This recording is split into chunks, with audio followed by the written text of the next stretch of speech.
स्वागत है आप सभी का आपके अपने YouTube चैनल मैथ्स अवेयर पे। आज हम बात करेंगे किसी भी क्रम में दिए गए शब्दों को लगाना। अब वो क्रम ऊपर इंडिकेट होगा कि कैसे है। आज जो हमने लिए हैं वो अंग्रेजी शब्दकोश के अनुसार लिए हैं। इसमें आपको 4 से 5 अक्षर दे देगा, कुछ भी लिख के आपको बता देगा और बोलेगा कि इनको अंग्रेजी शब्दकोश के अनुसार व्यवस्थित करना है। उसमें अंग्रेजी शब्दकोश के अनुसार व्यवस्थित करने का मतलब होता है कि किस में कौन सा अल्फाबेट पहले आता है। जैसे इंग्लिश में ए बी सी डी से स्टार्ट होते हुए चलते हैं, तो कोई भी अगर ए से स्टार्ट हो रहा है शब्द और एक बी से हो रहा है तो ए वाला शब्द पहले लिखा जाएगा, बी वाला शब्द बाद में लिखा जाएगा। इस तरीके से जैसे हम इस एग्जाम्पल से समझ लेते हैं, इनमें सब में ए से लिखा हुआ है तो जो पहला अल्फाबेट है उससे आप नहीं पता कर सकते कि कौन पहले नंबर पे आएगा। तो सबसे पहले इस वाले नंबर पे जो पहले नंबर पे जो भी अल्फाबेट होता है पहले उससे देखा जाता है। सब में अगर समान होता है तो फिर हम दूसरे अल्फाबेट पे पहुंच जाते हैं। दूसरा अल्फाबेट देखें तो सब में पी है तो इससे भी हमें नहीं पता चलेगा, तो सब एक जैसे नजर आएंगे। जब हम तीसरे अल्फाबेट पे जाते हैं तो वहां से पता चलता है, क्योंकि वहां तीनों अलग है। इस क्वेश्चन में पहले से भी पता चल सकता है, लेकिन अभी हम इसमें देखें तो यहाँ P है, यहाँ भी P है, यहाँ O है, यहाँ O है, यहाँ P है। तो इट मीन्स O P से पहले आता है। ABCD में जो अंग्रेजी शब्दकोश है उसमें O P से पहले आता है। इसका मतलब इन दोनों में से कोई एक पहले नंबर पे और दूसरा दूसरे नंबर पे आएगा।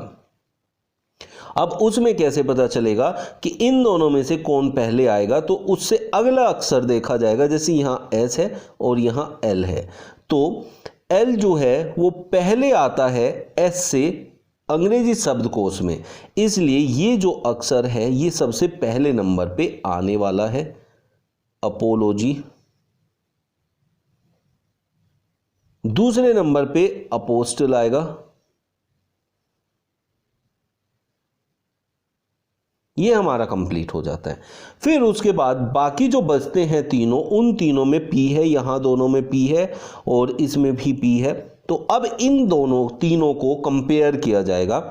तो इनमें सबसे पहले A आता है। नेक्स्ट वाले जो अल्फाबेट देखेंगे तो अपेरेंट, मतलब इसमें A आया, इसमें E है, इसमें O है और इसमें भी E है। ये तो हम उसमें ले चुके हैं, इसको काउंट नहीं करेंगे। तो ये E और ये भी E, तो इट मीन्स अपेरेंट हमारा तीसरे नंबर पे आने वाला है।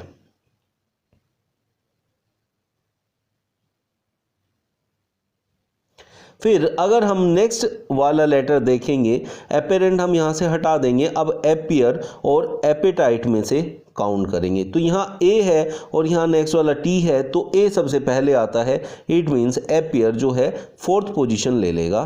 तो आप देख पा रहे हैं कि हम लेटर बाय लेटर जो अल्फ़ाबेट है उसमें देख पा रहे हैं, एक एक अल्फ़ाबेट को कंपेयर कर रहे हैं और फिर उसके बाद उसको कंप्लीट कर रहे हैं। तो इस तरीके से ये बना आपका पूरा का पूरा एक सीक्वेंस जो आपको आंसर देगा कि हमारा क्या आने वाला है। अब इसमें हम देखें अपोलॉजी कौन से नंबर पे था? 5 पे था, नहीं 4 पे था। तो सबसे पहले 4 वाला क्रम लेंगे, तो 4 वाला क्रम ऑप्शन सेकंड है। वैसे आपको एक पता चल गया था तो उससे भी आ जाता, क्योंकि ऑप्शन 4 सिर्फ इसी में दिया हुआ है, लेकिन कैसे ये करना होता था वो पूरा आपको समझाना था, तो इसलिए पूरा करना था। नेक्स्ट क्वेश्चन देखते हैं, उससे और ज़्यादा क्लियर हो जाएगा। इसमें भी आपको शब्दकोश के अनुसार ही व्यवस्थित करना है। आप देखिए सब में R है, फिर सब में I है, तो इन पहले दो का हमें कुछ नहीं करना है। तीसरे में सब में G है, तो ये भी हमारा का आंसर नहीं दे पाएगा। तो 4th वाले पे जाके सब अलग अलग हो पा रहे हैं। तो उसमें एक इन दोनों में H है, ये दोनों H है, ये H है, ये 3 H है और ये I और O है। H, I और O में से देखेंगे पहले कौन आता है। सबसे पहले H आता है, तो H वाले जो भी हमारे पास यहाँ लेटर्स लिखे हुए हैं उनमें से हम लेंगे। तो राइटली, रेटिजियस और राइट्स। अब H के बाद हम चलते हैं नेक्स्ट वाले से, क्योंकि हमें पता चलेगा इन तीनों में H है, तो T यहाँ पर है और T ही यहाँ पर है और H यहाँ पर है, H नहीं T यहाँ पर, क्योंकि H तो हम कंपेयर कर चुके हैं। तो तीनों में T होने की वजह से नहीं पता चल पाएगा, तो उससे आगे जाएंगे। यहाँ L है, यहाँ E है और यहाँ S है, तो E सबसे पहले आता है, तो थर्ड नंबर वाला पहले आएगा। फिर इन दोनों में कंपेयर करेंगे तो यहाँ S है और यहाँ L है, तो L पहले आता है तो पहला नंबर आएगा और फिर फिफ्थ नंबर आएगा। ऐसे करके 3 1 5 ऐसे बन जाएगा। फिर उसके बाद हमारे पास दो बचते हैं, एक सेकंड ऑप्शन और एक फोर्थ ऑप्शन, जिसमें RIG दोनों में पहले था। फिर यहाँ I है और यहाँ O है।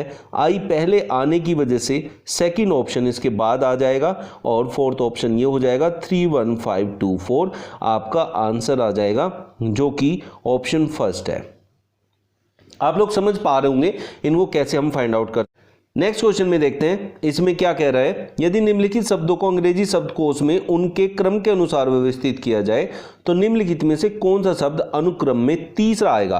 तो पहले हमें उसका क्रम बनाना है, जैसे पहले सीखा है, और उसमें थर्ड नंबर पे जो आएगा वो बताना है, पूरा क्रम नहीं बताना है।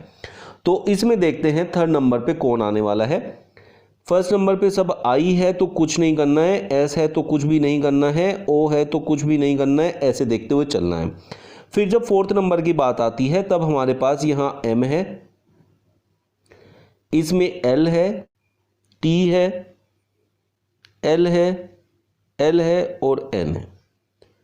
तो अब हम देखेंगे सबसे पहले हमारे पास L आता है, तो L वाले में से हम कलेक्ट करेंगे और L 3 है, तो इन तीनों में से ही हमें आंसर मिल जाने वाला है। L से अलग वाले हमें नहीं देख रहे हैं। तो आइसोलाइन, आइसोलेट एंड आइसोलॉग्स में से हमें आंसर मिलेगा कि थर्ड नंबर पे कौन होने वाला है। L के बाद यहाँ I है, यहाँ A है और यहाँ O है, तो आइसोलेट सबसे पहले आएगा क्योंकि इसमें L के बाद A है, तो आइसोलेट सबसे पहले आएगा। फिर आइसोलाइन पहले आएगा, पहले आइसोलॉग से, क्योंकि I O से पहले आता है, तो आइसोलॉग्स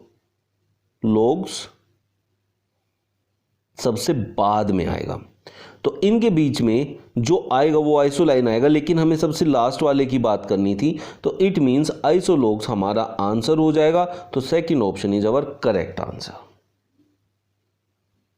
लास्ट क्वेश्चन ये आप लोगों के लिए मैंने टेस्ट में रखा है, तो इसका आंसर आप कमेंट बॉक्स में लिख सकते हैं।